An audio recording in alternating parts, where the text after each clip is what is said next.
Bible इतिहास में एक समय ऐसा भी था जब पूरे इजरायली परमेश्वर को त्याग दिए थे। राजाओं ने भी परमेश्वर को त्याग दिए थे। राजा का काम होता था कि वो अपनी प्रजा की रखवाली करे, परमेश्वर के वचन के अनुसार अपनी प्रजा की रखवाली करे, लेकिन उन लोगों ने भी परमेश्वर को त्याग दिए थे। याजक जो परमेश्वर की व्यवस्था सिखाते थे उसके विषय में मलाकी में लिखा हुआ है। जब हम पढ़ते हैं तो वहाँ पर जब दूसरा अध्याय उसके 6वें वचन से जब आगे पढ़ते हैं तो वहाँ पर लिखा है, उसको मेरी सच्ची व्यवस्था कंठस्थ थी और उसके मुंह से कुटिल बात ना निकलती थी। यस, वह शांति और सीधाई से मेरे संग संग चलता था और बहुतों को अधर्म से लौटा ले आया था। आगे लिखा है, क्योंकि याजक को चाहिए कि वह अपने होठों से ज्ञान की रक्षा करे और लोग उसके मुंह से व्यवस्था पूछे, क्योंकि वह सेनाओं के यहोवा का दूत है। परमेश्वर के वचन कहता है, परंतु तुम लोग धर्म के मार्ग से ही हट गए। तुम बहुतों के लिए व्यवस्था के विषय में ठोकर का कारण हुए। तुमने लेवी की वाचा को तोड़ दिया है। सेनाओं की यहोवा का यही वचन है। उन दिनों याजकों ने भी परमेश्वर के पीछे चलना छोड़ दिया था। परमेश्वर की कोई व्यवस्था को नहीं मानता था, जिसकी वजह से साधारण लोग भी परमेश्वर को भूल गए थे। साधारण लोग जो परमेश्वर के वचन को हर सब्त के दिन सुना करते थे, वे लोग भी परमेश्वर को भूल गए थे और अन्य देवताओं की पूजा करने लगे थे। ऐसे समय में परमेश्वर ने यिर्मयाह भविष्यद्वक्ता को चुना।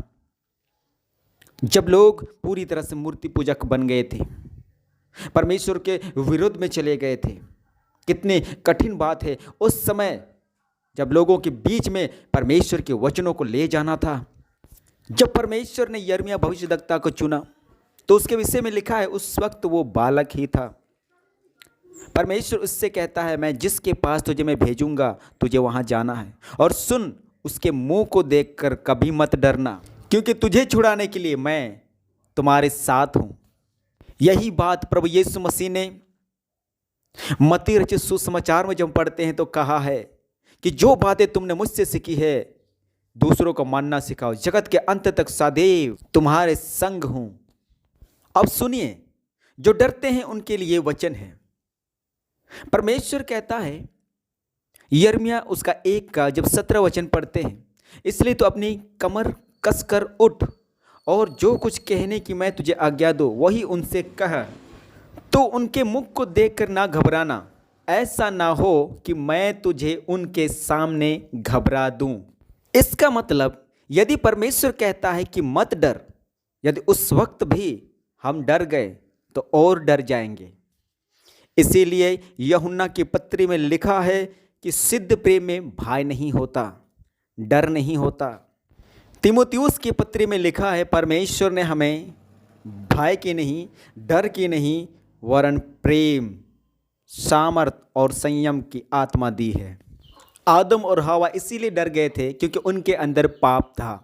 आज मसीह लोग, जो एक सच्चे मसीह होता है, जो एक अभिषिक्त मसीह होता है, जो परमेश्वर के वचन पर चलने वाला होता है, वह इसलिए नहीं डरता क्योंकि उसके अंदर भय की आत्मा नहीं है, सामर्थ संयम की आत्मा है। इसीलिए प्रभु यीशु मसीह ने भी कहा कि उससे मत डर जो शरीर को नुकसान पहुंचाते, बल्कि उससे डरना है जो आत्मा और शरीर दोनों को नरक में डाल सकते हैं।